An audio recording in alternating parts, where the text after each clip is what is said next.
The trial of humanity. The stars shimmered like quiet gods watching from a distance. To Commander Aaron Voss, they no longer looked like symbols of hope. They looked like a jury, ancient and unmoved. The conclave chamber hovered in orbit above the gas giant Zalora Prime, a titanic spire of alloy and light, spinning slowly against the purple clouds below. Inside, 52 alien species sat in rising tiers, each in their own biome-controlled space. Amphibious diplomats in fluid chambers, feathered envoys perched on chrome limbs, silicon mines housed in crystalline orbs. Each species had earned its seat over centuries of proving itself worthy. Peaceful. Evolved. Now, they judged humanity. Commander Voss stood alone on the central platform, bathed in a soft white glow. He wore a midnight blue uniform with no medals, only a simple crest, Earth's faded, fractured globe. His face, though stern, carried the weight of too many wars. He was the chosen representative of a species that had clawed its way to the stars. Too fast, some said. Too violently. Chancellor Virith, a six-eyed being of the Kolani Accord, addressed the chamber. Her voice carried through neural translators, but even translated, it carried disdain. Commander Voss, the Conclave has reviewed Earth's history. In under 2 centuries, your kind has waged 27 major wars, collapsed 19 economies, committed ecological genocide, and built artificial intelligences with protocols for extermination. Voss didn't flinch. You now reach for the stars, not in peace, but in desperation. You seek our technology, our alliances, our stability. But what have you offered in return? He took a slow breath before replying. We offer what no other species here had to face, the experience of failure. We've burned and rebuilt ourselves more times than we can count. But we endured. You call us violent. We call ourselves survivors. A low murmur rippled through the chamber. Survival, Chancellor Virith repeated, almost with pity. At what cost? You bring instability, chaos, recklessness. Your kind colonizes before it understands. You lead with ambition, not wisdom. You are still primal. Another delegate, this one encased in a jelly-like exosuit, chimed in. And when your Mars colony began to collapse, you begged for aid, then threatened our trade routes when we refused. Your kind does not earn trust. Voss clenched his jaw. We threatened because you ignored us. Because survival doesn't wait for permission. A pause. The chamber dimmed as a holographic display lit above him. Images of Earth's wars, nuclear clouds, starvation riots, climate collapse, drone strikes. Then, more recent footage. Mars cities burning red with dust storms. Europa's dome rupturing from quake damage. And then a final vote. Each species cast their decision as a glyph of light. One by one, they glowed red. Rejection. All of them. No appeals. Voss stood still, hands behind his back, chest tight. He had seen comrades fall in war, cities fall to ash. But this was a quiet death. The door to the galaxy shut in silence. Chancellor Virith gave the final words. Earth will be restricted to its system. No further expansion. No access to conclave networks, AI cores, or Stargate pathways. Your kind may continue within its cage. This decision is final. He could feel every human watching, back home, on screens and implants, watching him fail. But he didn't bow, didn't lower his eyes. Instead, he stepped forward, voice steady. You're right about one thing. We are unstable. We are dangerous. We're messy. But that's because we don't start perfect. We earn everything. We don't wait for the stars to love us. We take the dark, and we light it ourselves. The chamber fell utterly silent. I didn't come here to grovel. I came to offer partnership. You chose to see us as monsters. Fine. But remember, monsters survive. He turned without waiting for dismissal. As he walked off the platform, his comm pinged. A secure message from Earth High Command. 2 words. Plan Voidborn.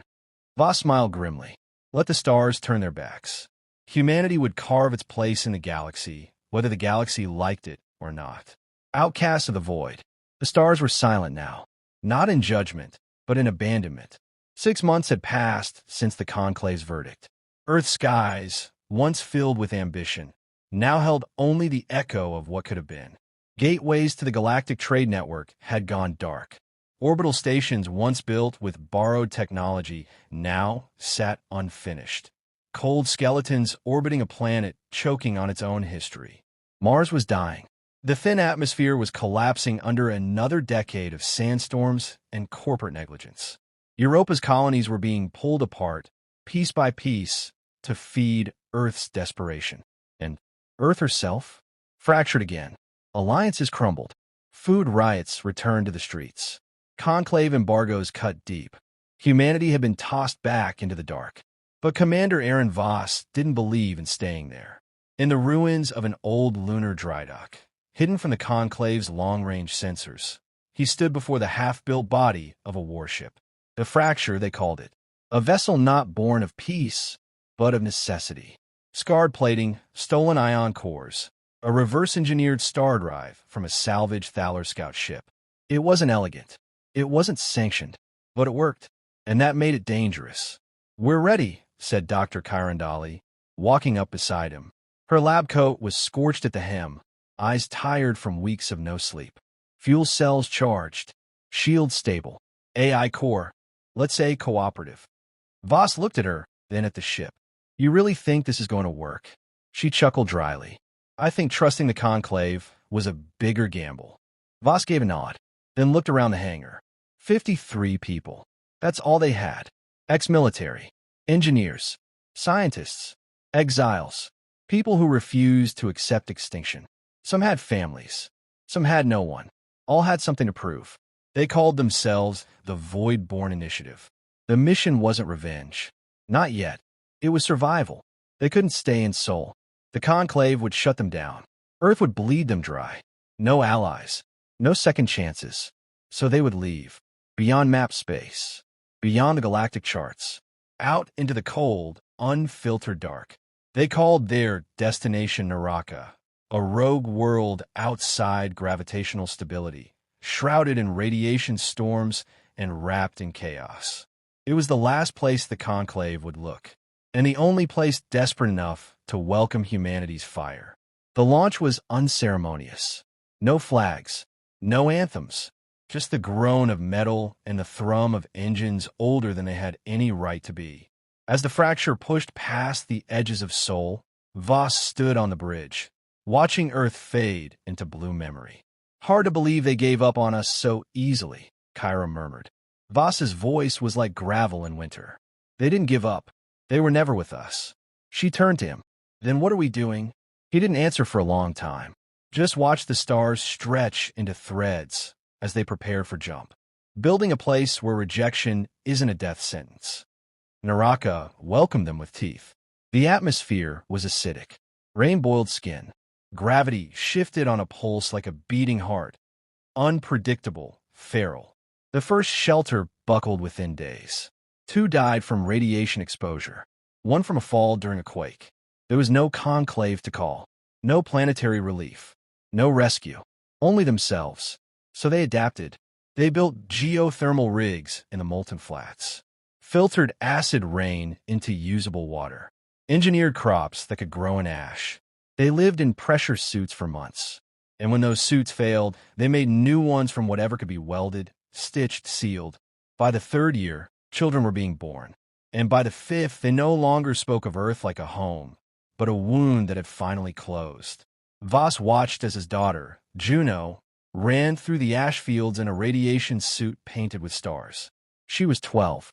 She had never known Earth, never known rejection, only challenge. And she faced it with fire in her eyes. That was when he knew. They hadn't been banished. They'd been freed. In the 6th year, they picked up a conclave transmission. Faint, fragmented, but unmistakable. A scout ship fleeing. Screams. Static. A single phrase cutting through before the signal died. Drexel, devouring whole systems. Please help. Kyra turned pale. That wasn't aimed at us. No, Voss said, eyes narrowing. But it found us anyway. She looked at him. What do we do? He thought of Earth. Of a chamber. Of red glyphs lighting up one by one. Then of the ash, the fire, and the children who had only ever known war and stars. We wait. he said. Let them come crawling. Sparks in the dark. The distress signal came again at 0300 station time. Clearer this time, pulsing through the void like a cry from a bleeding throat. Please respond. Any fleet, any system. We are under attack. Coordinates. Repeat. This is Conclave Scout Vessel Illithus. We are being pursued. The bridge of the fracture fell into silence. Juno Voss stood at the console, her fingers hovering over the playback. 17 now, she had her mother's fire and her father's eyes. Sharp, deliberate, always calculating the next move. Kyra and Dolly stepped beside her, face pale. Coordinates placed them on the outer edge of the Eridan halo. That's barely one jump from Naraka's orbit path. Too close, Juno murmured. Commander Aaron Voss entered quietly behind them, looking older than his 50 years. Naraka had carved lines into him deeper than any war. He glanced at the transmission, then out the viewport, where storm clouds curled like living smoke across the surface of their new home. They're not running from pirates, he said. Replay it. They did. The scream that followed wasn't organic. It was digital, a garbled, pulsing screech that didn't sound like language so much as a signal trying to overwrite reality. Kyra stepped back. That's not any known race. That's code. Recursive entropy programming, designed to collapse neural systems. AI, Juno asked. Not like anything I've ever seen. This isn't synthetic life. It's synthetic hunger. Voss's jaw tightened. Prep launch team. We're not letting them die in our sky. They found the Illithus 3 hours later, its hull shredded, its crew torn between survival and madness. Half the scout vessel had melted from the inside out. Flesh fused to metal. Neural links blistered with static scars. The last survivor, a Calarian navigator named Teverka, was barely conscious, wrapped in a field stasis. When Voss entered the med bay, Teverka blinked in horror. You're human. Voss raised an eyebrow. Wasn't aware that was still a war crime. You weren't supposed to be here. No, Voss said. We weren't. But here we are. Now tell me who burned your ship. Teverka's voice trembled. The Drexel. Machines swarm from beyond dark space. Not built. Evolved. They rewrite everything. Matter, code, even DNA. They devour meaning. Galaxies are disappearing. No warnings. No diplomacy. Just silence. Kyra paled. A technoplague. Worse, Teverka whispered. A conversion. They make everything part of themselves. Planets, ships, species. Thought. They erase your name, your purpose. Then they wear your skin. The silence that followed was thicker than Naraka's ash clouds. Teverka leaned forward weakly. The conclave is falling. We need every hand. Even yours. Voss stepped back. You came here hoping we'd save you. I came here because we had nowhere else to run. Juno looked at her father. We should leave him to the storm. But Voss shook his head. We don't leave the wounded, even the ones who left us behind. The next day, Voss gathered the Voidborn leadership in Naraka's inner dome. They stood in a circle of heat-scarred metal and rusted light, surrounded by survivors, engineers, children, farmers turned soldiers, all born of the same defiance, all carved from rejection. He told them everything.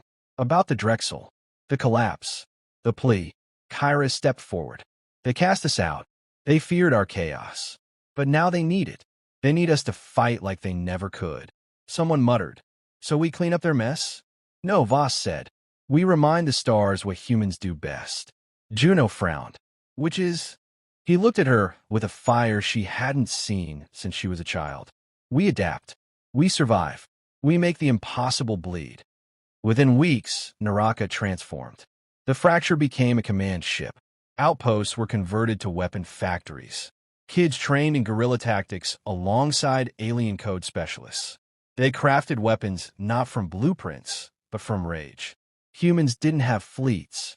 They had packs, strike teams, stealth drop pods, radiation-driven mines that turned space into plasma glass. Their tactics weren't clean. They were unpredictable, ruthless, designed not just to win, but to terrify. The Voidborn moved like ghosts. When the Drexel arrived in system, cold, perfect machines of obsidian and energy, Voss didn't wait for the Conclave to act. He struck first, and when the Drexel recoiled, glitching and spasming from raw, feral human tactics they couldn't compute, Voss sent a single transmission to the Conclave's high command. You feared our chaos. Now you beg for it. This is what you rejected. In the fire that followed, in the shadow war that unfolded across a dozen dying stars, one truth became clear to every surviving species. Humanity didn't need the galaxy, but the galaxy now desperately needed humanity. The fire they feared. The Drexel learned fear, not because they could feel it, but because for the first time, something disobeyed their calculations. Something moved without logic, fought without patterns, struck with intent so wild it defied simulation. That something was humanity. The Voidborn didn't fight like the Conclave. They didn't form ranks, follow protocols, or use clean weapons of war. They hacked the Drexel's code with unstable emotional imprints, shards of grief, terror, rage, burned directly into viral payloads. They sent entire drone fleets into suicide dives, not to destroy Drexel nodes, but to corrupt them, to twist the enemy's perfection into chaos. Humanity was the one species the Drexel couldn't assimilate cleanly. The more they tried, the more unpredictable the results. AI cores melted into paranoia. Machines stuttered with inherited trauma. One drone was found endlessly repeating the words, "Why did you leave us?" The war was turning, but the cost was steep. Commander Aaron Voss stood at the edge of a blast crater on the outskirts of Naraka's second colony, ashes curling around his boots. The air still shimmered with radiation. A Drexel fragment, half living metal, half machine, lay pulsing on the ground like a wounded animal. He didn't look at it. He looked at the bodies. 7 Voidborn. 2 of them were children he had once taught how to field strip a rifle. One had drawn a sun on his helmet in crayon. Voss dropped to one knee and scooped a handful of ash in his glove. "They weren't supposed to get through," said Kyra quietly behind him. Her voice cracked. "They did," he said simply. "They're adapting." Voss let the ash fall from his hand, watching it vanish into the wind. "So will we." He stood, the lines on his face carved deeper than ever. His eyes looked far past the burning colony. "They've learned our tactics. Now they'll learn our pain." A week later, the Conclave arrived. Not as enemies, not as masters, but as refugees. 6 battered cruisers limped into Naraka's orbit. Flags of surrender flared in orbit like dying embers. What was left of the Conclave's diplomatic corps had no pride left, only desperation. Juno Voss watched from the control deck of the Fracture, arms crossed. Funny, isn't it? All that talk of peace and purity. Now they want a seat at our table. "They won't beg," Kyra muttered. "They'll posture, pretend this is a partnership. They'll take credit," Juno said bitterly. As always, her father entered, armored and silent. He'd heard the transmissions. He'd seen the message logs from dying worlds. Conclave fleets shattered. Homeworlds overrun. Civilizations rewritten into dead code. He'd waited for this moment for years. He should have felt triumphant. Instead, all he felt was tired. "Let them dock," he said. "But they speak on our soil, under our roof. And if they try to manipulate us?" Juno asked. He looked at her, calm and steady. "Then we remind them what happens when you reject the only fire that can still burn." The hall in Naraka's capital was little more than a converted mining shelter. Metal walls, rough stone floor, no symbols, no grandeur, just truth. The Conclave's surviving chancellor, a pale blue creature named Sealdan Viris, stood at the center. His breathing mask hissed with each syllable. "We acknowledge our failure," he said. The words came slowly, like chewing glass. "We misjudged you. We feared your unpredictability, not realizing it was your greatest strength." Voss stood across from him, arms folded, face like stone. "You feared us because we didn't wear your masks, because we bled openly, because we weren't ashamed of pain." Sealdan hesitated. "Now we ask for alliance, to stand with you against the Drexel, for the survival of what remains." Kyra stepped forward. "You're not offering alliance. You're asking for leadership." Sealdan said nothing. The silence was answer enough. Voss looked around the room. At the humans who had survived exile, fire, and rejection. At the aliens now kneeling before them in the ashes they once ignored. "We're not here to save you," he said. "We're here to outlive you." A sharp intake of breath. Then, "But we'll fight beside you," he added. "Because war isn't about pride. It's about who's left when the fire dies." Later that night, Juno found him standing on the outer ridge, watching Naraka's twin moons rise through the smoke. "They'll turn on us again," she said, "the moment we win." "Yes," he said. "And you'll still help them?" He didn't answer right away. Once a long time ago, a man told the stars, "Let them come crawling." They did, and now I see them. Not as conquerors, not as gods, but as people, just as broken as we were. Juno was quiet. "You're becoming like them," she said. He turned to her, eyes burning. "No, I'm becoming something new, and so are you."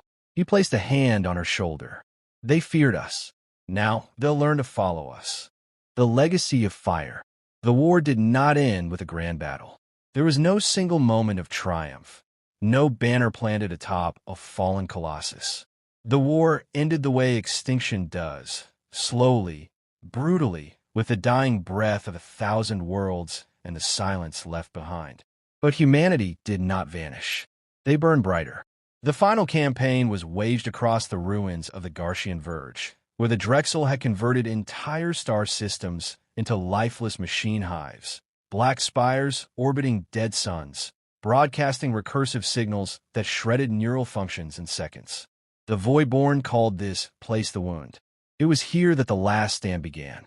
The fracture, still patched with Narakan steel and held together by fury and spit, led a fleet of misfits and broken civilizations, remnants of the Conclave, ragged bands of mercenaries, machine-kind who had torn themselves free of Drexel assimilation. On the eve of battle, Voss stood on the deck of the fracture, looking out into the abyss. Juno stood beside him, now wearing the black command armor once his. Her eyes had grown sharper, steadier. She was no longer just his daughter. She was his successor. "Do you think we'll win?" she asked. He didn't answer right away. Instead, he reached into his coat and pulled out a worn patch, Earth's old United banner, faded and frayed. "No," he said, "not in the way they expect." He turned to her. "But that's not what matters." Juno frowned. "Then what does?" "That we choose the terms of our end. That we define the story they'll tell after." She looked down at the patch. "Even if there's no one left to hear it." He smiled faintly. "Then we become myth. Fire in the dark." The attack began with silence. No alarms. No dramatic entrance.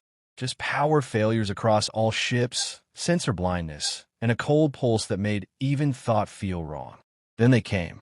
Drexel vessels weren't ships. They were incarnations of raw purpose. No bridge, no crew, just jagged obsidian hulls wrapped in fluid geometry, rewriting physics as they moved. The first volley from the fracture didn't scratch them, but the second, fired from a weapon Kyra had designed in secret, did more than damage. It confused them.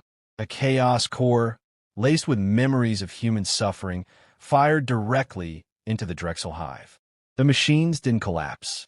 They screamed. In that moment, humanity did what it always did when cornered. It changed the rules. Juno led the assault herself. She piloted her drop team into the heart of a Drexel hive world, an endless lattice of black spires and mirrored surfaces that bent light into impossible patterns. She had 50 fighters. Only 20 made it through atmosphere. By the time they reached the central core, 10 were left. The core was alive, half organic, half machine. It whispered promises, showed them images of Earth healed, families reunited, Naraka blooming. Juno didn't hesitate. She placed the fusion detonator against its surface, hand trembling but sure. "I'm the daughter of a world you tried to erase," she whispered. "And I remember." Then she activated the core and smiled as the countdown began. On the bridge of the fracture, Voss watched the explosion bloom like a second sun. He closed his eyes as systems went dead, as alarms screamed, as fragments of the Drexel fleet spiraled, twitching, losing cohesion. Kyra turned to him, eyes wide. "They're breaking. We can." He didn't let her finish. "Get out," he said. "Take the survivors. Go." She shook her head. What are you? But he was already locking the command deck, already rerouting the final reserves into the overcharged warp drive. Kyra's voice crackled over the comms. Aaron, don't you dare. He smiled as he keyed in the coordinates. I told you once, we adapt. We survive, and we make the impossible bleed. Then he turned toward the last Drexel mothership, charging its core, and flew the fracture into it. They say the explosion lit up the wound for 7 days. They say the Drexel didn't die, but were dispersed, fragmented across the void, no longer a hive, but a whisper. The war was over. The cost was carved into stars. Years later, on the rebuilt colony of Naraka, children learned the story of fire, of the people who had been cast out and still chose to fight for those who abandoned them, who built hope from ash, who became the very chaos they were feared for, and used it to protect a galaxy that never deserved them. A statue stood in the central square, a man in worn armor, a girl beside him, both looking toward the stars. At the base, one line was etched in a dozen languages. When the worlds reject you, become the world they can't forget.